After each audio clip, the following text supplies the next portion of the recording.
All right, we all know baseball is a sport that brings together families, friends, and teammates alike. But America's pastime can also help forge bonds among strangers. That's what happened more than 60 years ago when a chance encounter and an act of kindness by a major leaguer changed the course of a young fan's entire life. Kris Van Cleave has this story. Opening day 1962. The then minor league San Diego Padres were about to run away with the Pacific Coast League. But as good as the team was, and they were good, they won 93 games, it was a few hours off the field that changed the life of a 10-year-old baseball fan.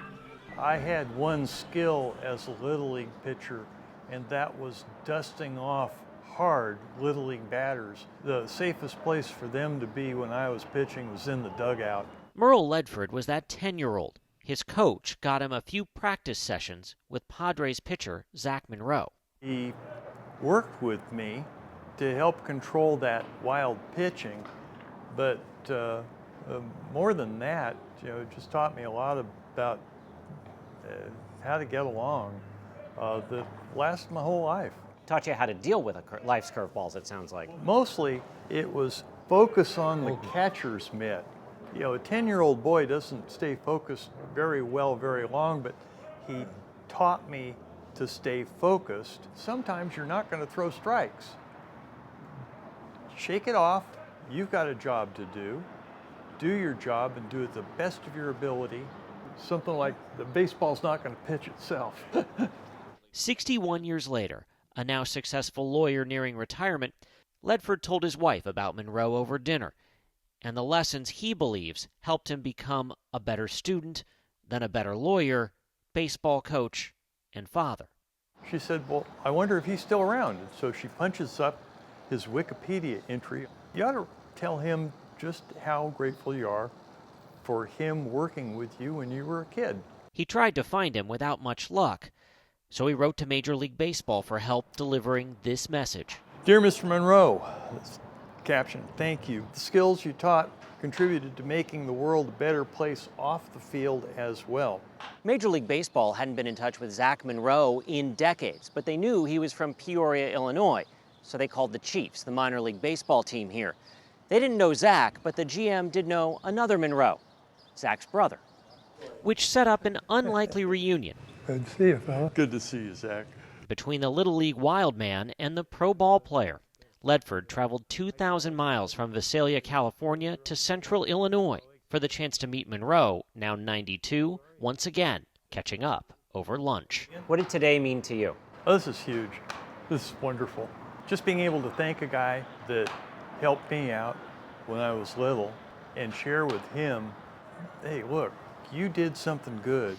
Monroe was a career minor leaguer who got a taste of the big leagues, notching 4 wins for the New York Yankees in 1958 when the Bronx Bombers won the World Series. He even pitched the 8th inning of Game 2. Do you remember what went through your mind as you took the ball? Just scared. Because, this is a big deal. You got to go out and do your job. Hope you do it good enough. So you just focus on that catcher's mitt. When I was going to the game, my legs felt like logs. Really and truly. And it's hard to believe my first year I won a World Series. It's like a dream. 10-year-old you getting time from somebody who has won a World Series. What is that like? My eyes were about that big. 1962 would prove to be Monroe's final year in pro baseball. One of the last things you did in baseball was inspire this 10-year-old in a way that has stayed with him his entire life. And that's pretty amazing. Whatever I said stuck with him. Somebody went a lot further than I did. And I'm talking about an attorney. I mean, you went pretty far. You did win the World Series. He was a pretty good individual, too. For two people bonded by baseball, it's only fitting this reunion bring them back to the diamond. Instead of the Padres, this time it's the Peoria Chiefs. Watching batting practice from the field, in a way, was like turning back the clock 6 decades. It's interesting that in learning some things about baseball, he learned some lessons about life. Very good. Very good. Just being a good guy to start with. let people tell you things. Isn't it a strange world how things have a way to go? You got to keep your confidence up. No matter what you're doing, keep staying with it. It'll work for you. There was action on the field that night, the Chiefs taking on the Beloit Skycarp. But much like that 1962 season, for Ledford, it wasn't so much about who won or who lost. It was finally getting to deliver this message in person. Your unselfish attention to an unpromising 10-year-old made a real difference. You, sir, made the world a better place. Well, thank you. And that simple gratitude is a win in the game of life. For CBS Saturday Morning, I'm Kris Van Cleave in Peoria, Illinois. Incredible. Really beautiful. First of all, Zach Monroe, for 92 years old, looks amazing. incredible. Yeah. And second of all, never underestimate the impact you can have, even Yes. for just a few moments, on a young life and what they remember. Yeah. I mean, it's extraordinary.